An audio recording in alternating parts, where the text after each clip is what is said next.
Bab 5. Jurang Kehampaan. Setelah mendapatkan satu ekor ayam hutan, Saka kembali dengan menenteng hasil buruan di tangannya. Namun alangkah terkejutnya dia, ketika sampai di tempat api unggun, gadis yang bersamanya telah hilang, ada beberapa sobekan kain dari baju yang dipakai Arumi, tersangkut pada salah satu dahan pohon. "Ih, Arum!" Saka berteriak keras, mencari keberadaan gadis tersebut, namun tetap tidak ada jawaban. Bangsat! Setan mana yang membawanya? Dengan perasaan marah dan cemas, Saka melesat berlari mencari jejak Putri Arumi, merasa tidak mendapatkan lagi petunjuk, akhirnya Saka melanjutkan pencarian dengan terbang.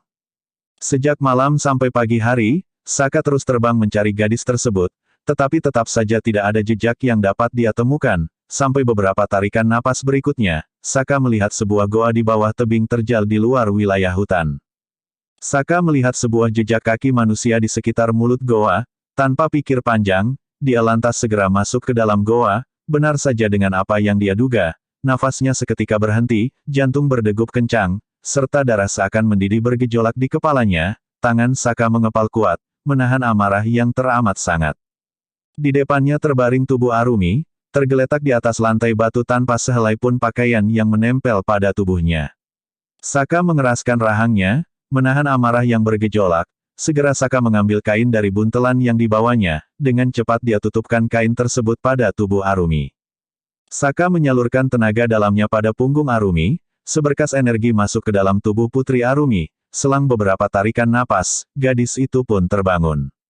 Dengan keras Arumi menjerit sejadi-jadinya, tangisnya pilu seakan baru saja keluar dari mimpi buruk, air mata berderai membasahi wajah penuh keputusasaan. Malam yang mengerikan telah merenggut kesuciannya, tanpa dapat melawan atau mengelak.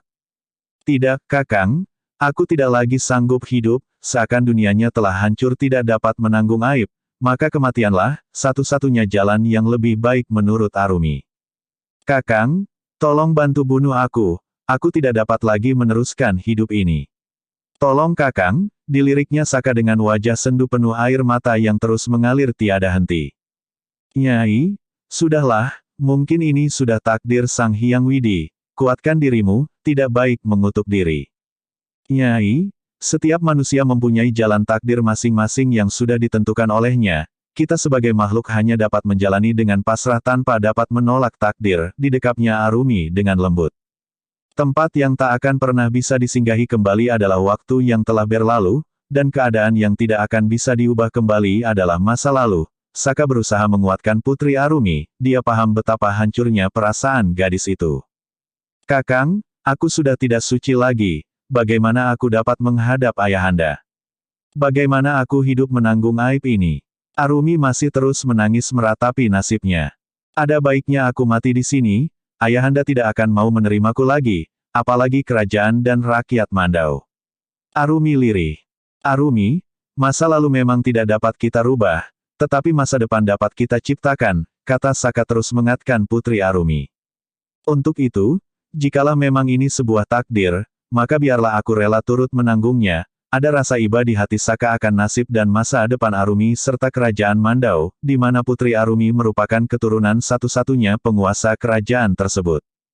Sebagai seorang putri pewaris tahta, tentunya dia harus mendapatkan pasangan yang dapat menggantikan raja, sementara lelaki mana yang akan tertarik dengan wanita yang sudah tidak lagi suci, apalagi bagi mereka para kalangan bangsawan, atau pangeran sebuah kerajaan. Untuk itu dengan berat hati, Saka rela menolong Arumi, berharap Kedasi dapat menerima penjelasannya kelak.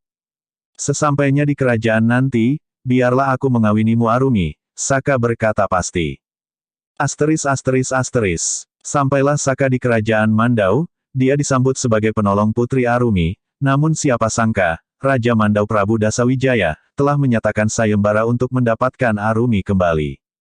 Sayembara itu berbunyi, barang siapa dapat menemukan dan menyelamatkan Putri Arumi, Prabu Dasawijaya, akan diberikan imbalan yang sangat besar. Jika dia laki-laki, maka akan dinikahkan langsung dengan putrinya, namun jika dia perempuan, maka akan diberikan hadiah besar berupa harta dan kedudukan di kerajaan Mandau.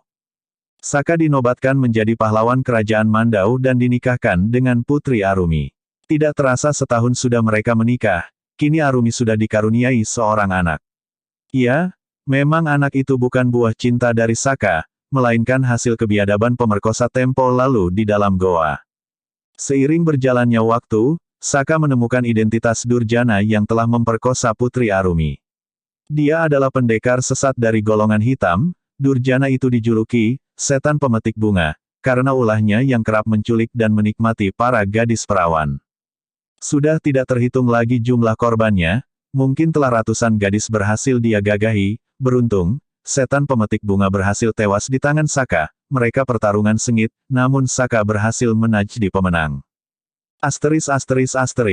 Lama sudah orang yang ditunggu Kedasi tak kunjung pulang, ada sedikit kebimbangan dan rasa khawatir di hatinya. Setiap hari dia menunggu dengan penuh kesabaran, namun lelaki yang ditunggu tidak kunjung datang. Setelah 6 bulan menunggu, Kedasi memutuskan pergi ke wilayah kerajaan Mandau. Dia berniat mencari kakak seperguruannya.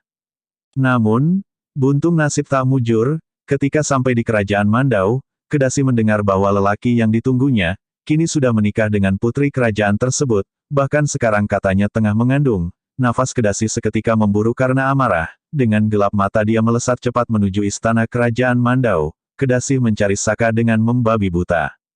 Mata Kedasi berubah merah, membuatnya tampak menyeramkan. Dengan sebuah pedang di tangan, ratusan prajurit Mandau tergeletak meregang nyawa, mereka mati secara mengenaskan.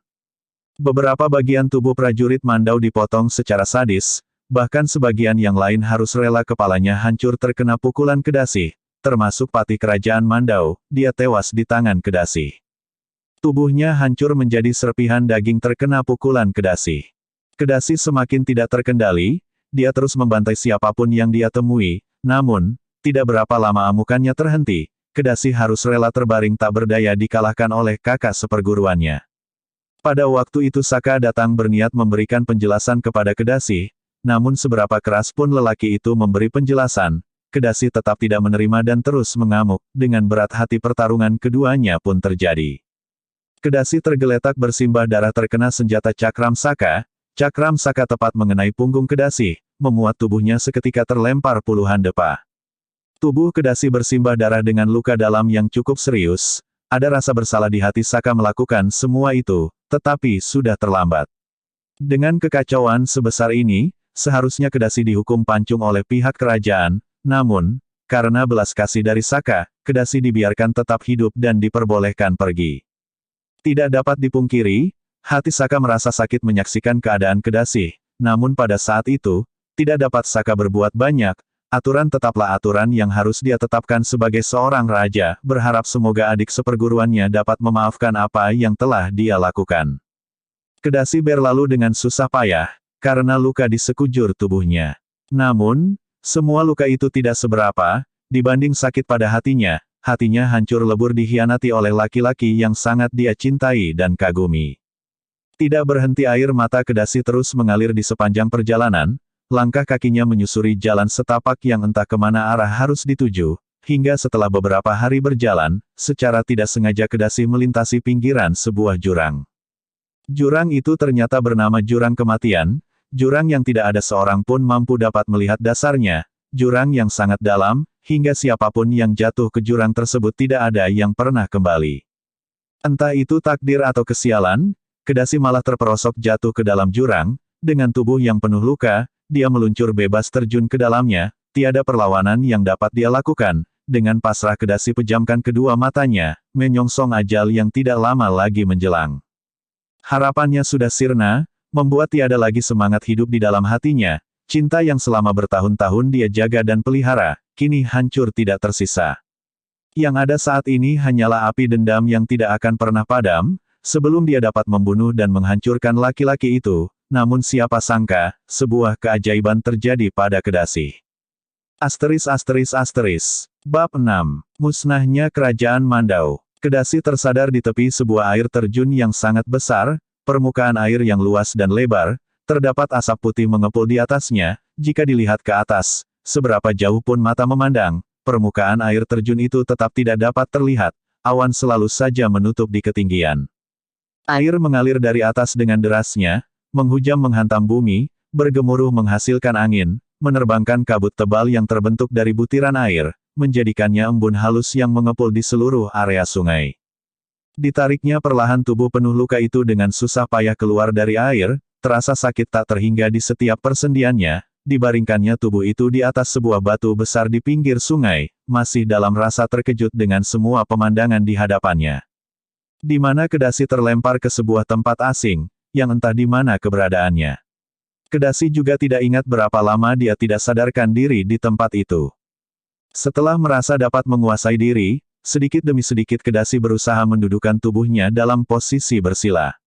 Kedasi mulai bersemedi mencoba mengumpulkan tenaga dalam yang sudah hilang, beberapa waktu berlalu kini luka-lukanya pun berangsur pulih.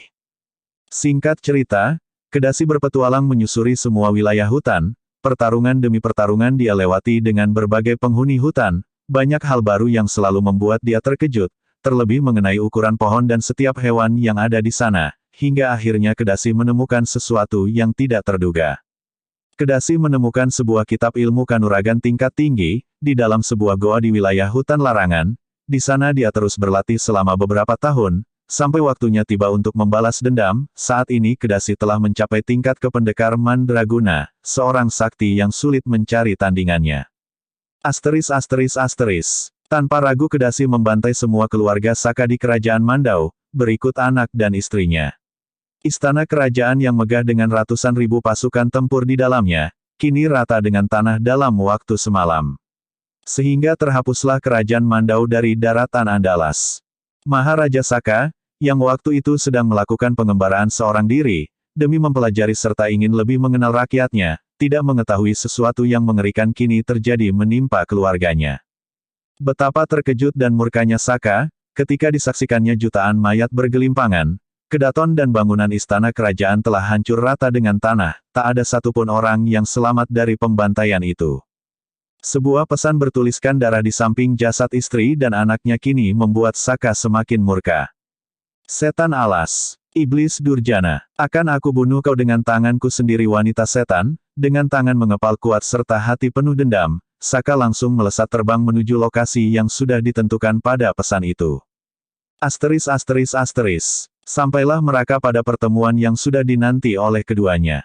Tiada lagi ampunan untukmu iblis betina. Saka berteriak murka. Hahaha, mari kita tentukan siapa yang mati di sini Kakang, jawab Kedasi lembut. Tak sudi kau sebut aku Kakang, setan.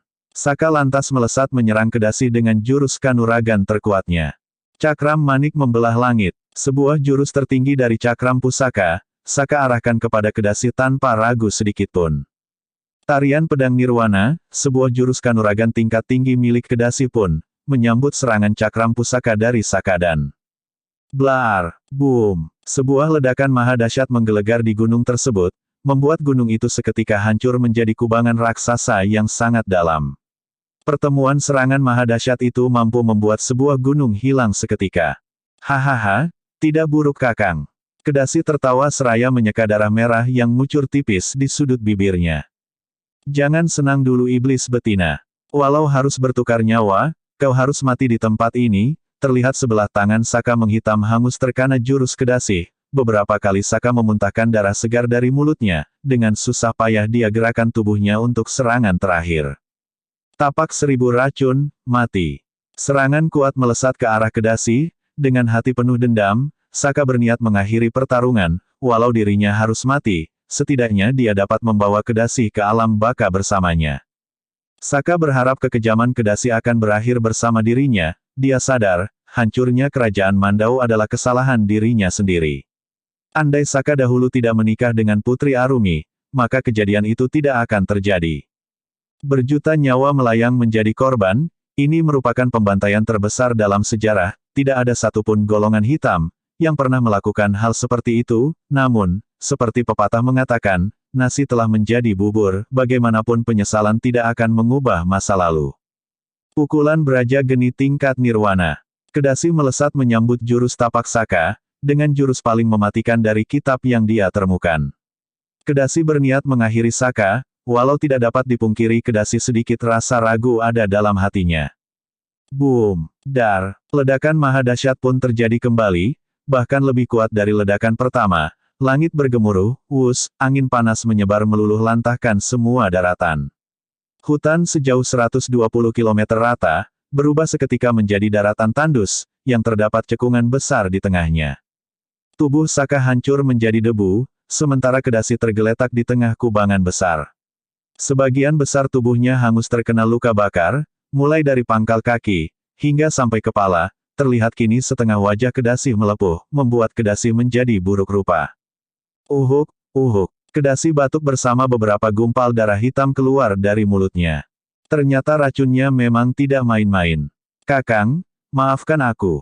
Mata Kedasi sayu berkaca, air mata perlahan jatuh membasahi wajah buruknya. Dendam yang selama ini dia pikul memang sudah terbayarkan, namun entah kenapa hatinya tidak lebih baik, bahkan menjadi semakin terasa kosong. Hanya kehampaan dan penyesalan yang memenuhi ruang hatinya. Langit yang tadinya cerah pun seketika berubah kelam, hujan deras turun seakan langit turut menangis, menyaksikan kesedihan Kedasi. Hatinya semakin sakit kala mengingat laki-laki yang lama dia cintai, sekarang sudah tiada, dan betapa semakin menyakitkan, kala sadar bahwa dialah yang telah membunuhnya. Asteris. Dalam bimbingan Kedasi, setiap hari Galuh terus berlatih kanugaran, dengan penuh kesabaran semua dia lakukan. Galuh tidak pernah mengeluh, walau harus berlatih keras. Galuh memikul air, memindahkan batu besar bahkan berendam di bawah air terjun yang suhunya sangat dingin. Setiap hari dia selalu berlari mengelilingi hutan larangan, dengan memikul batu besar di pundaknya, itu dia lakukan sebelum berlatih pukulan pada sebatang pohon besar. Karena itu, walau Galuh masih bocah, namun tubuh dan ototnya sudah lama terbentuk, terlebih lagi setelah dia berlatih fisik, dengan menebang pohon-pohon besar di dalam hutan. Galuh saat ini belum memiliki tenaga dalam, tetapi kekuatan fisik yang dia miliki, jauh melebihi manusia normal. Bagaimana tidak, di usia yang belum genap 8 tahun, Galuh mampu mengangkat beban seberat ratusan kilogram, ditambah kecepatan berlari dan ketahan tubuh yang luar biasa, sehingga membuatnya sudah tidak layak disebut manusia. Galuh mampu menyelam bertahan di dalam air selama ratusan nafas, dengan kekuatan fisiknya saja, Galuh sudah setara dengan pendekar Madya Akar 1, walau memang pada saat ini, Galuh masih belum memiliki satupun jurus kanuragan. Cah bagus, sudah saatnya kamu mempelajari jurus kanuragan. Nini akan jelaskan dasar-dasarnya, perhatikanlah dengan baik, jelas perempuan tua. Sekarang mereka tengah duduk di atas sebuah akar pohon, di mana akar tersebut terhampar seperti dipan berukuran besar yang rapi. Baik Ni, dengan senyum kecil bocah itu menjawab. Galuh, sebuah jurus kanuragan terdiri dari 2 bagian menurut jarak serangnya, yaitu jurus jarak dekat, dan jurus jarak jauh, selanjutnya terbagi lagi menjadi jurus dengan senjata serta jurus tangan kosong, jelas Kedasi. Dalam kanuragan ada serangan dan pertahanan, seorang pendekar harus mampu menguasai keduanya untuk dapat berada di puncak kependekaran. Terdapat pula jurus sihir dan jurus ilusi, yang menggunakan kekuatan jiwa, walau tidak merusak fisik, namun jurus seperti itu juga mampu membunuh dan sangat mematikan. Inti sebuah jurus sebetulnya adalah sebuah teknik pemusatan energi pada suatu titik di dalam tubuh, energi itu dikumpulkan, ditahan, dan kemudian dilepaskan secara bersamaan, sehingga menjadi daya hancur pada lawan. Dengan penuh kesabaran Kedasi menjelaskan berbagai dasar kanuragan, terlepas dari sosoknya yang menyeramkan, perempuan tua itu membimbing Galuh dengan penuh kelembutan. Galuh adalah satu-satunya orang yang sangat dia sayangi saat ini. Sosok yang dahulu haus akan darah, sosok yang membunuh jutaan manusia tanpa rasa belas kasih, sosok itu kini menjelma menjadi manusia lembut penuh kasih. Kamu paham, Cah Bagus? Bersambung.